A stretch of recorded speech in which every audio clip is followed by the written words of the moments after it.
Hello students. तो अभी subjective questions की कुछ प्रैक्टिस करते हैं। काफी इंपॉर्टेंट क्वेश्चन है। मैंने तुम्हें 22 क्वेश्चंस एक तो लिख के दिए हैं, उनके रेडीमेड आंसर प्रिपेयर रखना, क्योंकि वो क्वेश्चन डायरेक्टली इनडायरेक्टली आपको बहुत क्वेश्चन में मदद करेंगे।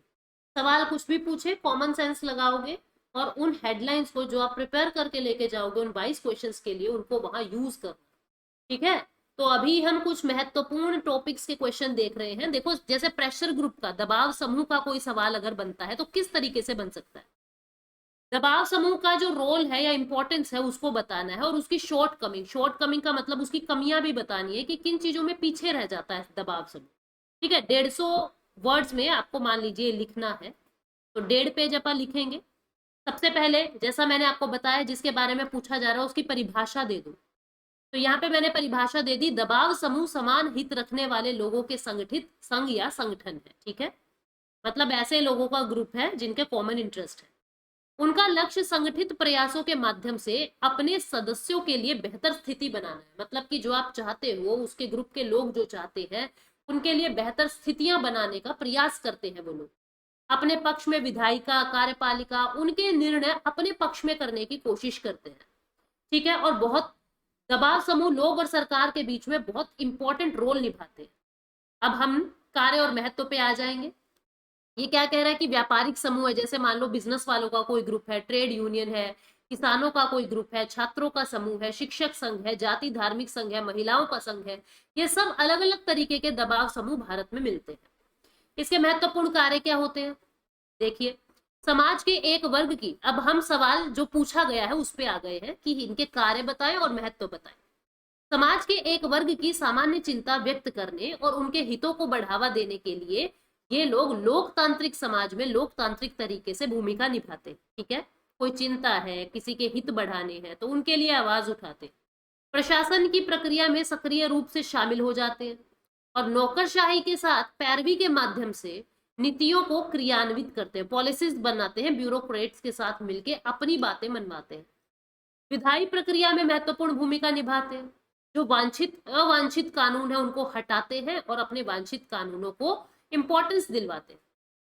ठीक है। लोगों की मांगों को, जरूरतों को सरकार तक पहुंचाते हैं। फिर शासन की गुणवत्ता में, कि आप हमारे साथ कुछ भी करना चाहे, ऐसे गलत सलत नहीं कर सकते, हमारा प्रेशर ग्रुप है, हम धरना रख देंगे, तो शासन की गुणवत्ता के अंदर सुधार लाते हैं। कमियां क्या है, कभी कभी जो दबाव समूह है वो किसी धर्म विशेष के लिए आक्रामक हो जाते हैं कि मुसलमानों को काट दो, हिंदुओं को काट दो, इस तरीके से अधर्म निरपेक्ष बातें करते हैं, जिससे सांप्रदायिक तनाव बढ़ने लग जाता है। दूसरा, कुछ दबाव समूह जब पावरफुल हो जाते हैं अपनी शक्तियों का दुरुपयोग करना शुरू कर देते हैं। ठीक है। राजनीतिक हितों को साधने का साधन बन जाते हैं कि हम तो अपने पॉलिटिकल इंटरेस्ट पूरे करेंगे, हम तो पावरफुल है। जैसे एग्जांपल मैं आपको शिवसेना का दूं। शिवसेना एक समय में जब बहुत बड़ी पार्टी नहीं थी तो वो एक तरीके का दबाव समूह था। तो क्या करने लगते हैं, अपने ही इंटरेस्ट पूरे करवाने लगते हैं।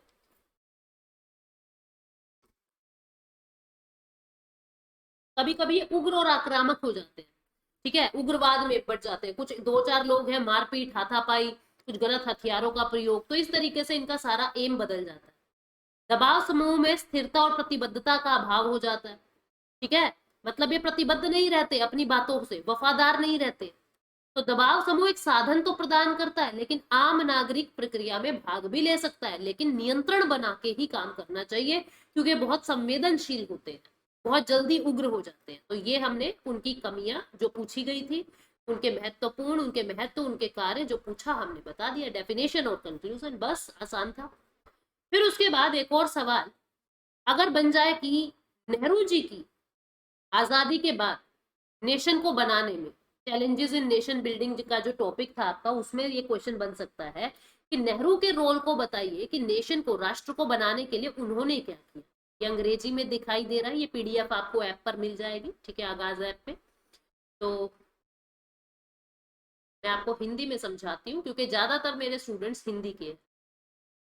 स्वतंत्रता के बाद राष्ट्र के एकीकरण और निर्माण में जवाहरलाल नेहरू की भूमिका पे चर्चा करना है, 250 शब्द का। तो पहले तो नेहरू जी के बारे में दो चार लाइनें लिख दो कि प्रधानमंत्री नेहरू, पहले प्रधानमंत्री थे नेहरू जी, हमारे आधुनिक भारत के वास्तुकार थे। उनका बौद्धिक व्यक्तित्व था और व्यवहारिक राजनीति वो करते थे। स्वतंत्रता के लंबे संघर्ष में उन्होंने भारत को बहुत एक आजादी दिलवाई, और उनकी उनका देश की आधुनिक राजनीति पे बहुत गहरा प्रभाव पड़ा। फिर हम कंटेंट यानी बॉडी पे आ जाएंगे। ये तो होगी इंट्रोडक्शन। अब हम बॉडी पे आ गए कि नव स्वतंत्र भारत के सामने चुनौतियां क्या थी। अब यहां से अगर क्वेश्चन निकल जाए, what were the challenges in front of India, यानी भारत के सामने क्या क्या चैलेंजेस थे, तो वहां से भी एक सवाल आप लिख सकते हो, वहां से भी यही आंसर आप लिख सकते हो। ठीक है, तो यहाँ पे क्या लिखा जा रहा है कि नव स्वतंत्र भारत के सामने चुनौतियां क्या थी जब भारत बना। तो भारत के सामने, भारत का जो जन्म हुआ, लड़ाई चल रही थी उस वक्त, बहुत कठिन परिस्थितियों में हुआ।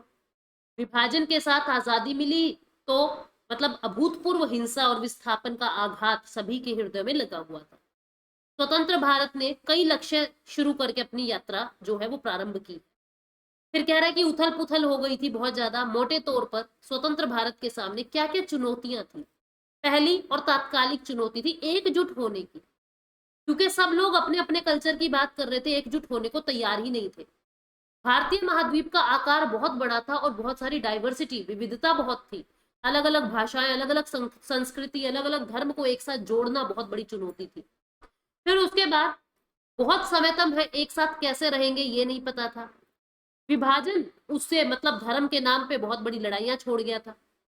दूसरी चुनौती थी लोकतंत्र की। अब लोकतंत्र के माध्यम से हर कोई चाहता था लोकतंत्र रहे, तो कैसे रहेगा यूं नहीं पता था। हमें यूं नहीं पता था लोकतंत्र कैसे बनाए रखें इसको। तीसरी चुनौती थी कि पूरे समाज में विकास और कल्याण सुनिश्चित करना है। जितने भी वंचित समूह है, धार्मिक सांस्कृतिक समुदाय है, सबको बराबरी देनी थी।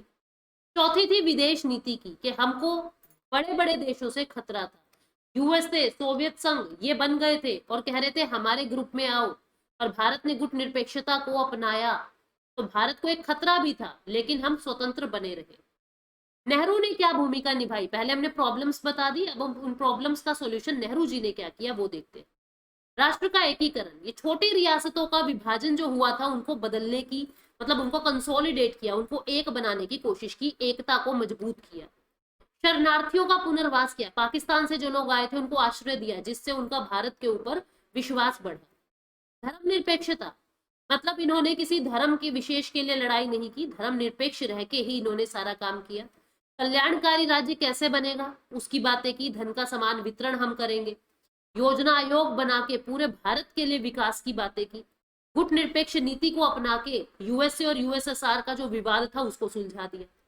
तो निष्कर्ष ये है कि नेहरू का योगदान कभी भी सही मूल्यांकन हम कर ही नहीं सकते कि इतनी कठिन परिस्थितियों के बावजूद भी उन्होंने नवोदित राष्ट्र भारत का पोषण कैसे किया। ये सेकंड क्वेश्चन जो आपसे पूछा जा सकता है। तीसरा क्वेश्चन, अब देखो यहां मैंने डिजास्टर रिस्क रिडक्शन लिखा हुआ है, आप यहाँ पे कोविड भी लिख सकते हो कि पंचायती राज इंस्टीट्यूशन का क्या रोल रहा कोविड को सही करने में या कोविड को कंट्रोल करने में। तो पहले पंचायती राज इंस्टीट्यूशन के बारे में बता देंगे कि 73वें संवैधानिक संशोधन से आया, सबसे पहले राजस्थान के नागौर जिले में आया, पूरे भारत के अंदर है, इस तरीके से बातें बता देंगे। ठीक है, उसके बाद इसकी बॉडी, इसके कंटेंट पे आ जाएंगे, बॉडी पे आ जाएंगे। ये क्या कह रहा है कि आपदा के समय में पंचायती राज इंस्टीट्यूशन का क्या रोल रहता है। ठीक है, आपदा के समय में पंचायती राज इंस्टीट्यूशन का क्या रोल रहता है। ये ऐसा कह रहा है कि आपदा पश्चात प्रबंधन दोनों में पंचायती राज संस्थानों की, कह रहा है कि आपदा को, जब कोई डिजास्टर आता है तो उसको मैनेज करने में बहुत इंपॉर्टेंट रोल रहता है। क्या रहता है, सबसे पहले जमीनी स्तर पे आपदाओं से निपटना। अब देखो जो लोग परेशान हैं सरपंच के बहुत करीब होते हैं, गांव के अंदर हर व्यक्ति एक दूसरे को जानता है, तो कौन सच में किन परेशानियों से जूझ रहा है, उन परेशानियों को समझते हुए हम उनका निपटारा कर सकते हैं जमीनी स्तर पर। फिर उसके बाद अगली बात कि हम जो पॉलिसी बनाएंगे वो प्रभावी रहेगी।